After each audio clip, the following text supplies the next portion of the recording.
नमस्कार, आप देख रहे हैं गोरखपुरिया न्यूज चैनल और मैं हूं आपके साथ वैशाली।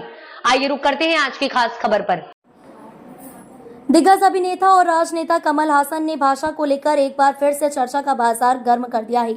हाल ही में उन्होंने हिंदी भाषा को दक्षिण भारत में थोपे जाने को लेकर अपनी चिंता जताई है, जिसके बाद सोशल मीडिया और विभिन्न मंचों पर भाषा को लेकर बहस तेज हो गई है। कमल हासन का यह बयान उनकी नई फिल्म ठग लाइफ के बैन विवाद के बाद आया है, जो पहले ही उनकी राजनीतिक और सामाजिक विचारधारा को लेकर चर्चा में था। कमल हासन का बयान और उसकी पृष्ठभूमि। कमल हासन ने साफ कहा है कि हिंदी भाषा को साउथ इंडिया में जबरदस्ती थोपना गलत है। उन्होंने यह महसूस किया है कि दक्षिण भारत की विभिन्न भाषाओं और संस्कृतियों की अनदेखी करते हुए हिंदी को जबरन बढ़ावा दिया जा रहा है। उनका मानना है कि यह एक तरह का सांस्कृतिक दबाव है जो स्थानीय भाषाओं और उनकी विविधता को नुकसान पहुंचा रहा है। कमल हासन ने कहा कि हर भाषा की अपनी पहचान और महत्व होता है और उसे सम्मान देना जरूरी है। ठग लाइफ विवाद और कमल हासन की स्थिति। कमल हासन की हालिया फिल्म ठग लाइफ को भी रिलीज के पहले ही कई तरह की आलोचनाओं और विवादों का सामना करना पड़ा था। फिल्म पर सेंसर और बैन की मांगे हुई, जिससे उनकी छवि पर असर पड़ा। ऐसे समय में उनका हिंदी भाषा पर दिया गया यह बयान उनकी सामाजिक और सांस्कृतिक समझ को दर्शाता है। कई आलोचक इसे उनके राजनीतिक एजेंडे का हिस्सा भी मान रहे हैं। भाषा विवाद का इतिहास और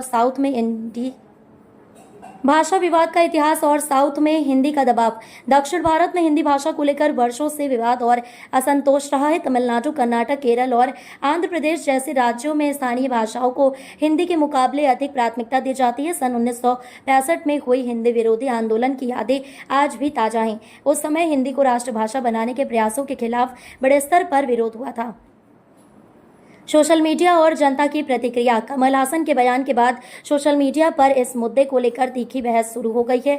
कुछ लोग उनकी बात से सहमत हैं और मानते हैं कि हिंदी को जबरन थोपना गलत है। उनका कहना है कि भारत एक बहुभाषी देश है जहां हर भाषा का सम्मान होना चाहिए। वहीं कुछ लोग कमल हासन की बात को भाषा विरोधी और खारिज कर रहे हैं। कमल हासन की राजनीतिक पृष्ठभूमि और भाषाई मुद्दे। कमल हासन न केवल अभिनेता हैं बल्कि वे राजनीति में भी सक्रिय हैं। उनकी पार्टी मक्कल निधि मय्यम दक्षिण भारत में अपनी अलग पहचान बना रही है। भाषाई विवादों पर उनके बयानों को उनकी राजनीतिक रणनीति के हिस्से के रूप में भी देखा जा रहा है। बहुभाषित भारत में संतुलन की जरूरत। कमल हासन के बयान ने हिंदी और दक्षिण भारतीय भाषाओं के बीच चल रही बहस को फिर से जीवित कर दिया है। भारत जैसे बहुभाषी देश में यह जरूरी है कि सभी भाषाओं का सम्मान हो और किसी भी भाषा को जबरन थोपने का प्रयास न किया जाए।